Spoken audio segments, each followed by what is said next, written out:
Welcome to the Old Time Radio Westerns. I'm your host, Andrew Rhynes, and I'm excited to bring you another episode. This is one of over 80 episodes released monthly for your enjoyment. You can find more Western shows at our website by going to OTRwesterns.com. Now, let's get into this episode.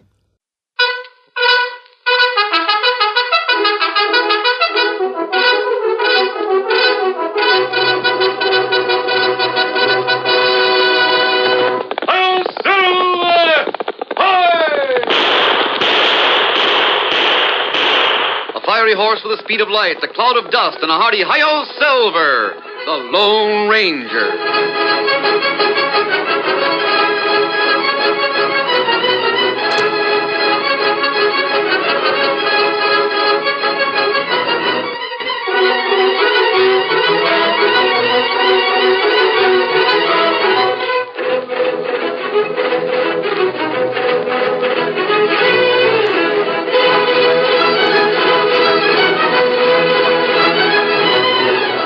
When the first railroads were built into the western United States, the engineers and men were faced with the constant danger of attack by outlaws and Indians, and their task might never have been accomplished had it not been for the masked rider of the plains. It was his strength and courage, his daring and resourcefulness that blazed the trail for progress and finally made possible the winning of the West. Return with us now to those thrilling days of yesteryear. From out of the past come the thundering hoofbeats of the great horse Silver. The Lone Ranger rides again. Come on, Silver. We're heading for town. There's going to be trouble. Hi-yo, Silver! Hi!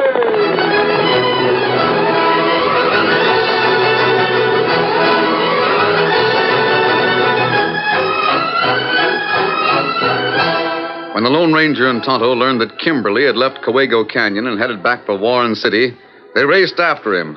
But although they were able to pick up his trail and follow it all the way to the hills on the outskirts of the town, the Easterner had too much of a start. It was long after dark when they reined up. Steady there, Silver. Steady, fella. Steady. Kimberly get to town ahead of us. We didn't lose his trail for a minute, though. We know where he is. Just because he failed at the canyon, we know that won't stop him. He'll find some other way to slow down the building of the railroad. Next time he try that, maybe we catch him. Once we get enough evidence to put him in jail, our work will be finished. Look down below, Kimosabe. Oh, there are plenty of people in town now. I've never seen it so well lighted. Maybe them open new cafe on Main Street. The lights aren't coming from the buildings. They seem to be in the street itself. That right? It looks like a torchlight procession. Ah. Better ride down there and have a look. You wear masks. We can leave Silver and Scout on one of the back streets and then keep to the shadows. It's plenty dangerous. Got to find out what's going on. Come on, Silver. Hit him up, Scout.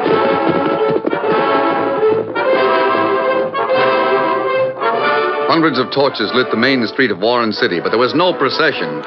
This was a meeting called by Saul Gardner. When he stepped out on the balcony of the Palace Cafe, a cheer rose from the rougher element of the town. The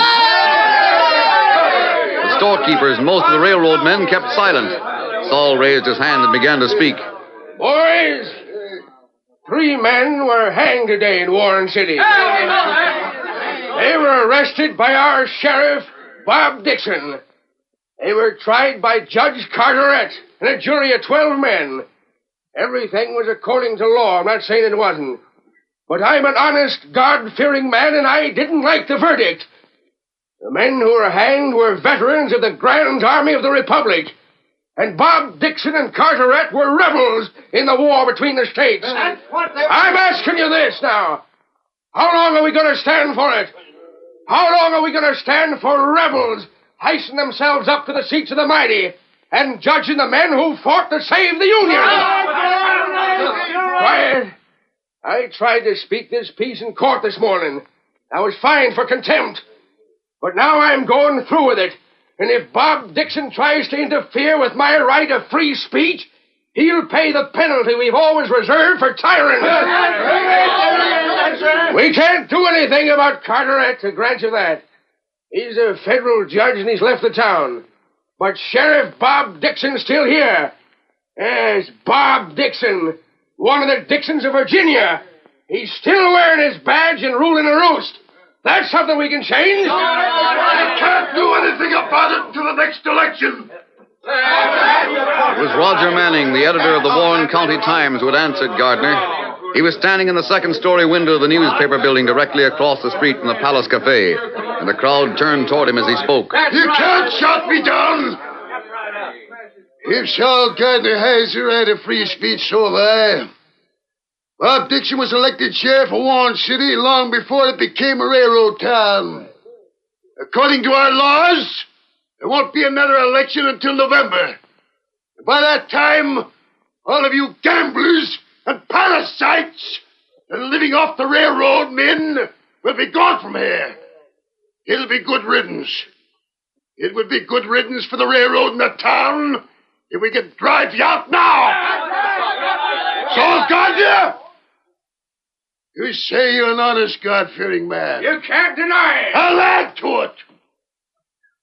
You believe in justice just as much as I do. There can be no justice when a rebel runs a town. That's prejudice talking. You're a mass of prejudice. It's distorted your mind. Let yourself be fooled by outlaws and gunmen. There's only one principle at stake in Warren City, and that's the principle of law and order. Bob Dixon's fighting for it. The men who are cheering you on are fighting against it. I'm no rebel.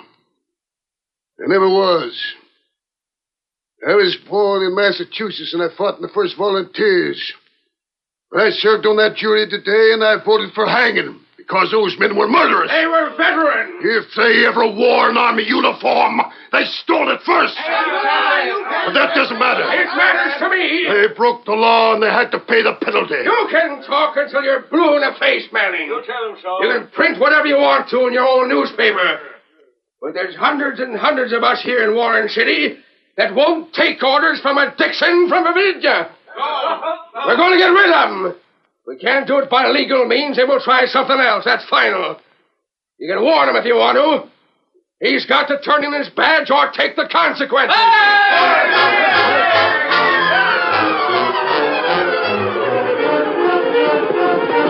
Steady, Silver.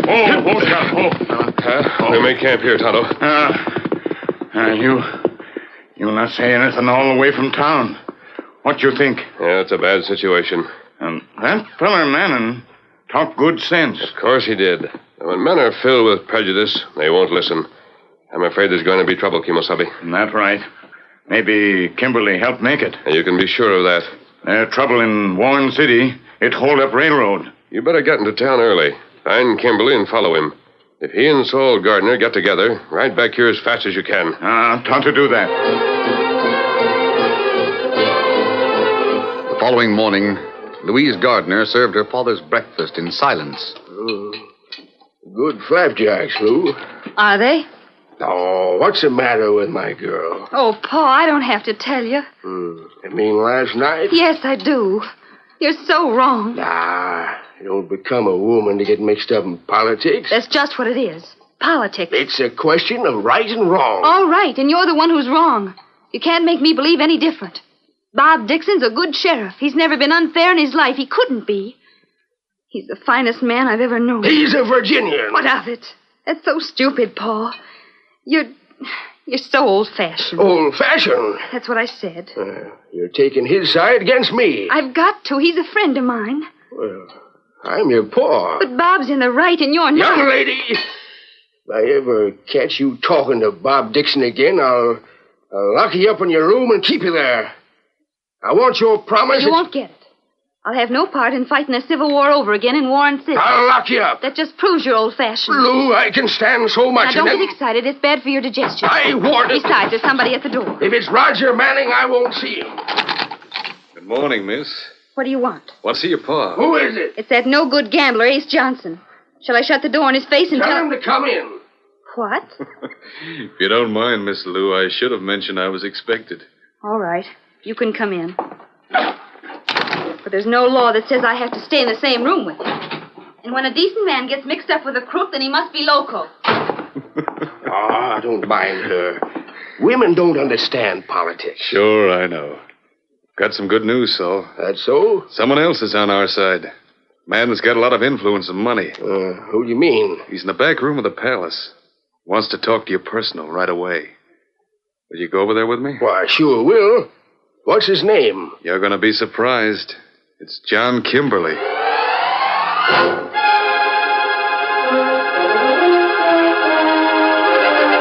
Well, will you have a drink, Saul? I never touch it. I wish I could say the same. Yeah, but you don't mind if I drink to your success, do you? No, sirree. Well, then here's how. Well, now then. I heard your speech last night, and I agreed with every word. That's fine. Manning is no better than a traitor. He sure sounds like it. And as for Dixon, the sooner you get rid of him, the better. Yeah, but the only question is, how? I can't answer that. Yeah, it won't be easy. There are plenty of men like Manning who want to keep him where he is. There won't be another election until November, and that's too long to wait. It sure is. Then there's only one answer. You and your men must take possession of the town by force. By force? Ace tells me you have 300 or 400. He probably knows more about it than I do. Yeah, he does. You've picked a good lieutenant. I say give each one of them a rifle. Proclaim martial law and set up the kind of government you ought to have. But 300 or 400 rifles. Well, I can arrange What are you doing it. around here, Injun? Yeah, the door's open. Get out of here. That door was open, Ace. Yeah, it's closed now. Who was out there? Just an Injun. He's sleeping on the floor. You said you could arrange it, Kimberly. Oh, yes, the rifles. I can get them to you in 3 days. The rest is up to you.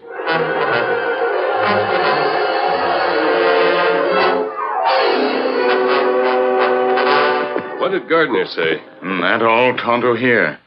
Ace come along, make Tonto go. Force. 300 or 400 rifles. The sheriff's friends won't give up without a fight. We've got to do something to prevent it, Tonto. Oh, wait. You got plan? It may work. Saul Gardner wants to get rid of Dixon. We'll do it for him. What you mean? Let's go. We're riding back to town. Steady, boy. Come on, Silver. Get him up, Scout.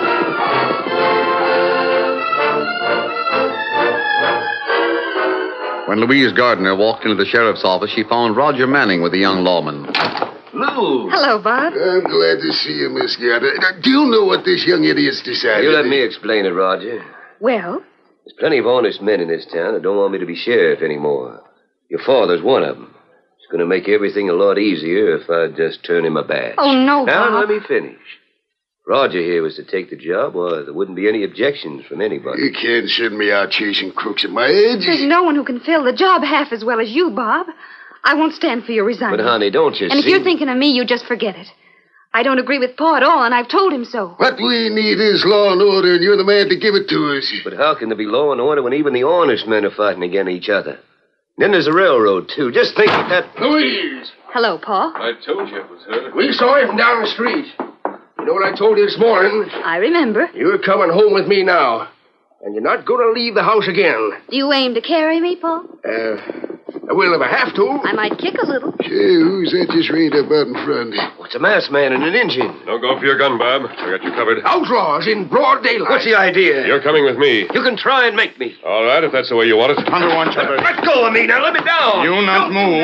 Masked man picked him up like he was a feather. Bob, somebody do something. He's got him on his horse. All right, Tonto.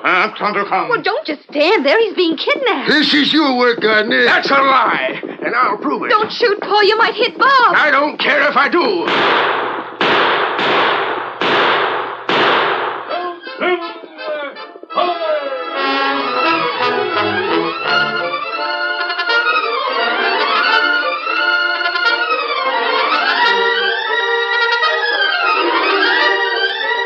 The curtain falls on the first act of our Lone Ranger story. Before the next exciting scenes, please permit us to pause for just a few moments.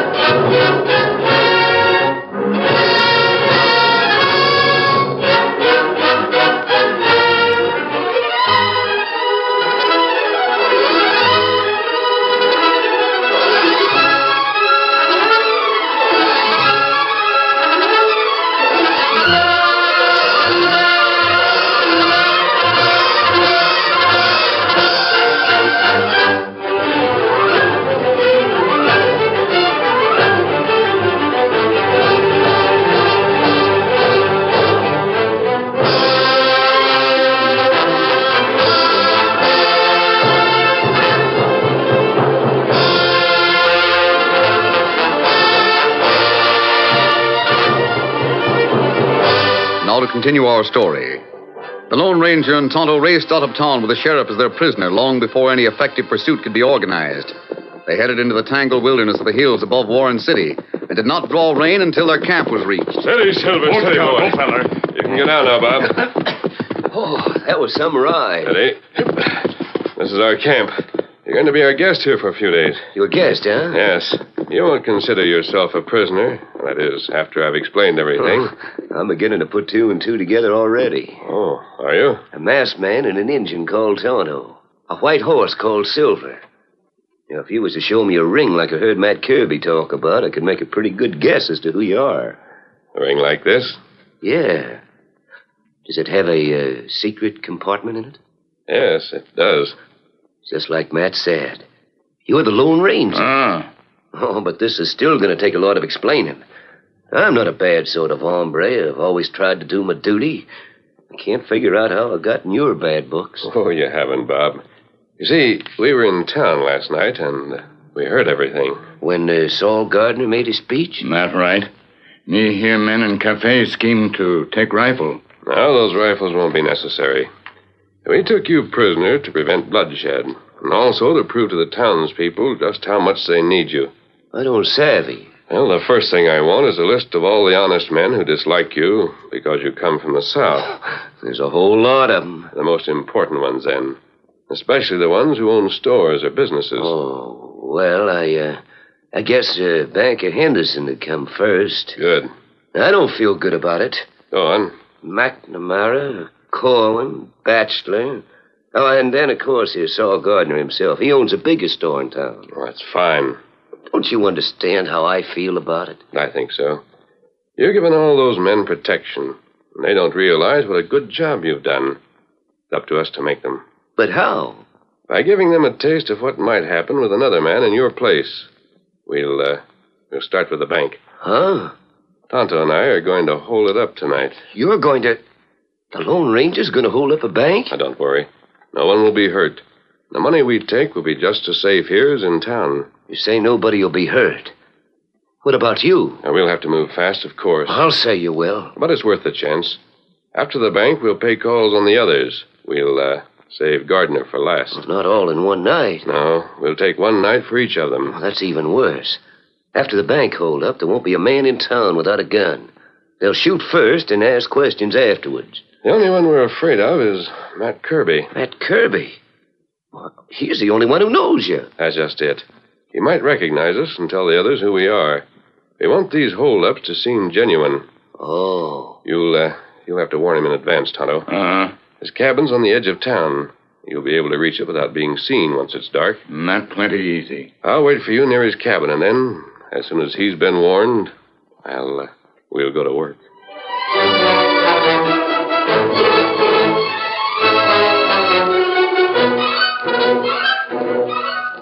Early that afternoon, Ace Johnson called on Kimberly in his room at the hotel and described the capture of the sheriff. Then he confessed his bewilderment. How does it add up, Kimberly? Masked hombre was an outlaw, sure. He might have had it in for Dixon. But if that's so, why didn't he shoot him? It was awful risky taking him prisoner. What difference does it make?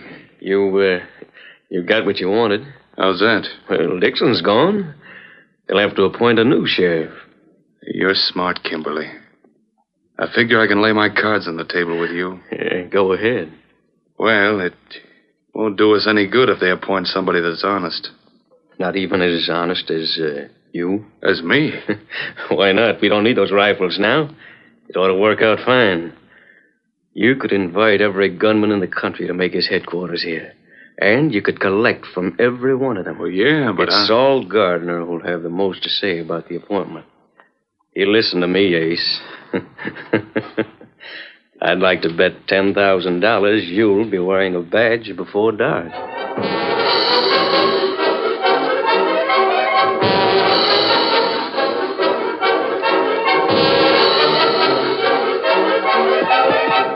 At 10 o'clock that night, the Lone Ranger was waiting for Tonto outside of town. Steady, Silver. He's coming now. Hi, Kimasabi. Did you find Matt at home? Me tell him what you say. They're bad news. What kind of news? Ace Johnson, sheriff now. Railroad men not like that. You can't blame them. Matt Frade, town run wide open now. Plenty fight. Plenty men get hurt. Outlaws steal from railroad. It isn't bad news, Tonto. It's good. Even if Ace weren't crooked, he's incompetent. That's going to make our job easier. Come on, Silver. Get him up, Scout.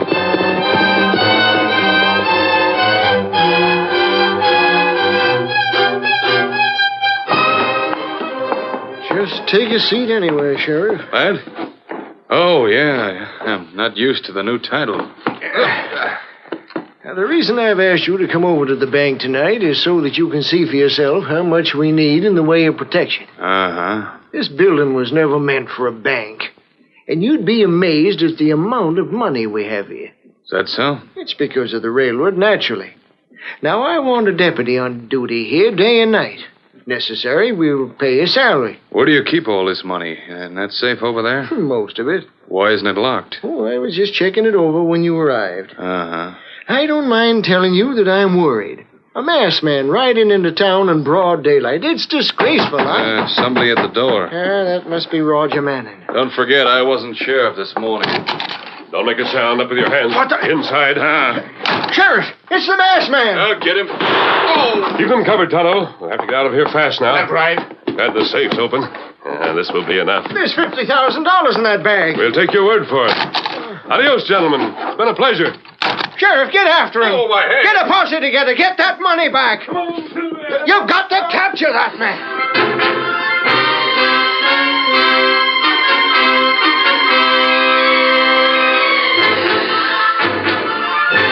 The Lone Ranger and Tonto made good their escape.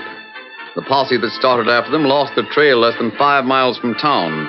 But when Ace returned, he appointed 20 new deputies to guard against another holdup. They roamed the main street throughout the next day and the following night. And yet, when morning came again... Sheriff! Morning, Saul. He's done it again. What's that? The back window to McNamara's store is wide open. So's a safe, and it's empty.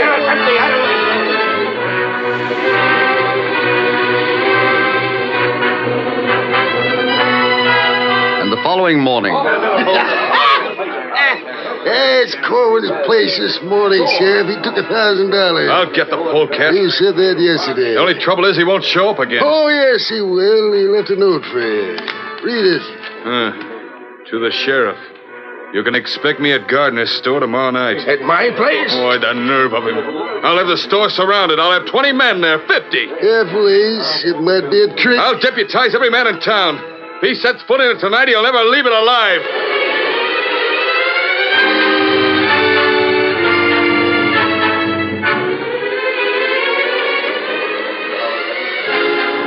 What time is it, Saul? Just midnight. All right, boys. You got your orders. Saul and I are going to stay away in here in the store. Rest you spread out a little. Not too close, see?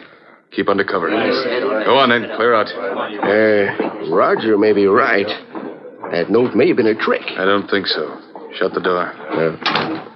Shall I lock it? No. We've set the trap. Let him walk into it. We don't want the lamp, do we? Hey, wait a minute. I heard something behind the counter. It's one of the boys. You. What are you doing back there? I'm taking the money out of the safe. I never saw him before. You what? Who are you, anyway? Who told you to do that?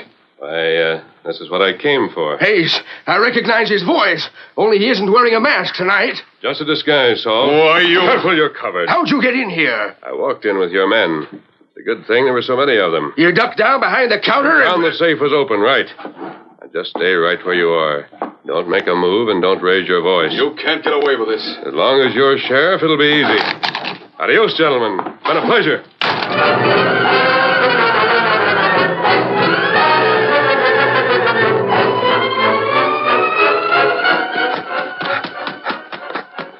Did you make it? Yes, I've got the money here. Time for you to show up, Bob. Right. Hurry before they get the posse rounded up. Get up there. Steady, boy. We'll ride back to camp and leave this money to the rest, Tonto. Come on, Silver. Get up, Scout.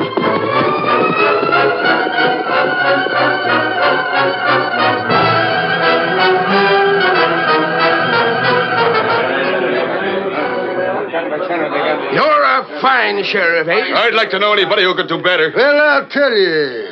Bob Dixon. He would have been fooled the way you were. That's right. What? You admit it, Yes, Saul. I admit it. I'd give every cent I got left if he were still wearing the badge. I heard that, Saul. Don't be so generous. Bob. Hey, where'd you come from, boy? Well, I got away from the masked man's camp. Just follow me and I'll lead you there. That's the way to talk. Come on, men. Follow Bob Dixon. Follow me.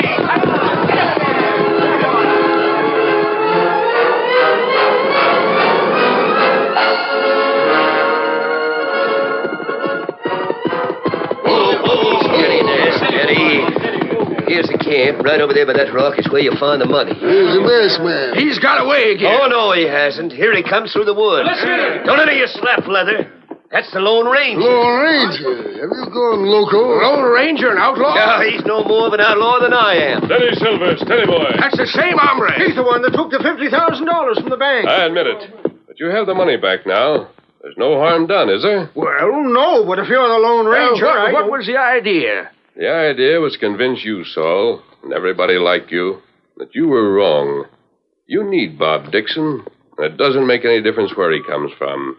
It's time you forgot your prejudice because you're all Americans. You're all fighting toward a common goal. You've got to remember that united we stand, divided we fall.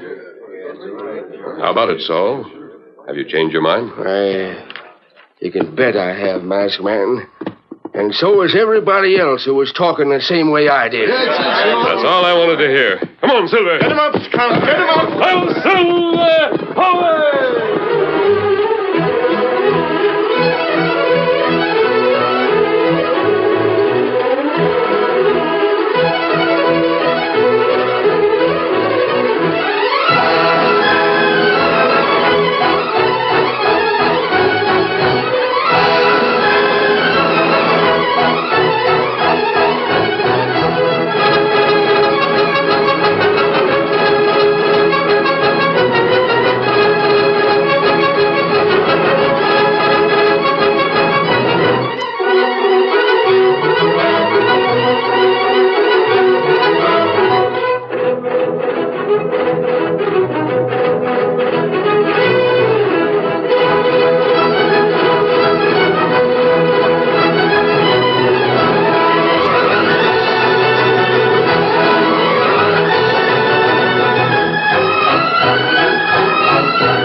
The story you have just heard is a copyrighted feature of the Lone Ranger Incorporated.